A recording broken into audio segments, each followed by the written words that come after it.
Former Reagan economic advisor Art Laffer is with me now. Art, welcome, welcome. Thank you, Deirdre. Served in the Reagan White House, as everybody knows. I mean, you've seen numerous administrations. Is the Obama administration different ethically in the way that it manages its communications or its image or both? You know, I get the sense that they are. Now, if you'll remember, I was in the Nixon White House from 1970 to 1972, where we had complete deception and deceit with regard to the public at large vis-a-vis Watergate and, to a lesser extent, other issues as well. But let me just say that this administration has been misleading, especially in economics, as to what's going on. I listened to the president say at Howard how well we had done in the economy and how he had the most wonderful recovery ever. That's just not true. We have the single worst recovery in U.S. history, be it in output, be it in employment, be it in housing recovery. Any of those things, it's just not true. When you remember, Deirdre, all the discussions that were taken vis-a-vis Obamacare.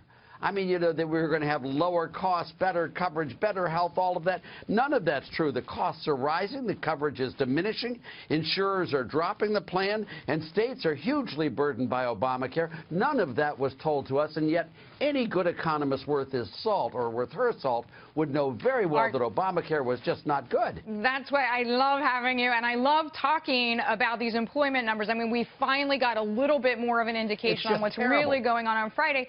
Yeah, but if you speak to people on the street in smaller towns, a lot of them just say they've given up, right? We have this labor market participation rate, lowest since the late 70s, early 80s, and no one, except for us sometimes, talks about that. I know. Isn't it just sad? I mean, what they point to is that the unemployment rate has dropped. And that's very true, Deirdre. It has dropped. All these people are no longer considered unemployed because they left the labor force.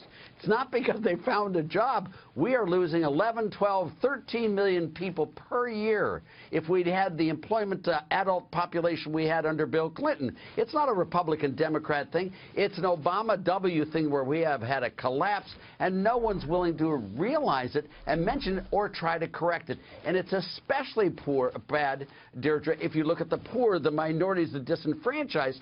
These are the people just getting hammered. And yet they're proposing raising the minimum wage so that people, if they could get a job, would get paid a lot, but they'll never get that job. Yeah, and even for a lot of so-called white-collar workers, they have not had a raise that's kept pace at all. It's tragic.